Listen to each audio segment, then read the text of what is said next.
జయశంకర్ భూపాలపల్లి జిల్లా కేంద్రంలోని urban residential పాఠశాలను ఆకస్మికంగా తనిఖీ చేశారు జిల్లా కలెక్టర్ రాహుల్ శర్మ. వంటగదిలో మధ్యాహ్నం భోజనం కోసం వండిన వంటకాలను పరిశీలించారు. స్టోర్ రూమ్, డార్మెటరీ హాల్ను తనిఖీ చేసి అనంతరం విద్యార్థులతో మాట్లాడి పాఠశాలలో అందిస్తున్న ఆహార పదార్థాల నాణ్యత గురించి అడిగి తెలుసుకున్నారు. ప్రస్తుతం అర్బన్ రెసిడెన్షియల్ పాఠశాల అద్దె భవనంలో కొనసాగుతున్నదని, భవనం నిర్మాణం అసంపూర్తిగా ఉన్నదని సిబ్బంది జిల్లా కలెక్టర్ దృష్టికి తీసుకొచ్చారు. స్పందించిన కలెక్టర్ జిల్లా విద్యాశాఖ అధికారితో ఫోన్లో మాట్లాడి అర్బన్ రెసిడెన్షియల్ పాఠశాలను మరొక భవనంలోకి తరలించేందుకు చర్యలు తీసుకోవాలని ఆదేశించారు.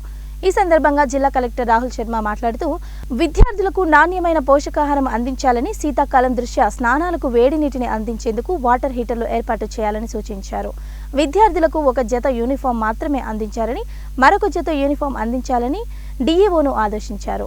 సిబ్బంది సమయపాలన పాటిస్తూ విధులకు సకాలంలో హాజరు కావాలని స్పష్టం చేశారు.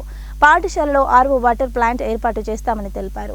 విద్యార్థులకు ఏదైనా ఆరోగ్య సమస్య వస్తే వెంటనే వైద్య సేవలు అందించాలని, విద్యార్థుల తల్లిదండ్రులకు సమాచారం అందించాలని తెలిపారు.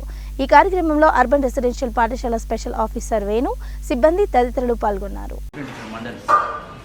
ఇక్కడ మెయిన్ ఇది ఉద్దేశం అంటే ఇది ఎట్లా అంటే సార్, డ్రాప్అవుట్స్ పిల్లలకు ఇది main shelter type sir. Dropouts ఉంటారు కదా సార్, బడి పోకుండా ఇంట్లో ఉంటారు కదా, వాళ్ళు ఇప్పుడు ఎవరైనా ఆఫీసర్స్ ఊరికి వెళ్ళినప్పుడు కనిపిస్తారు కదా సార్ పిల్లలు, వాళ్ళని తీసుకొచ్చి లేస్తారు.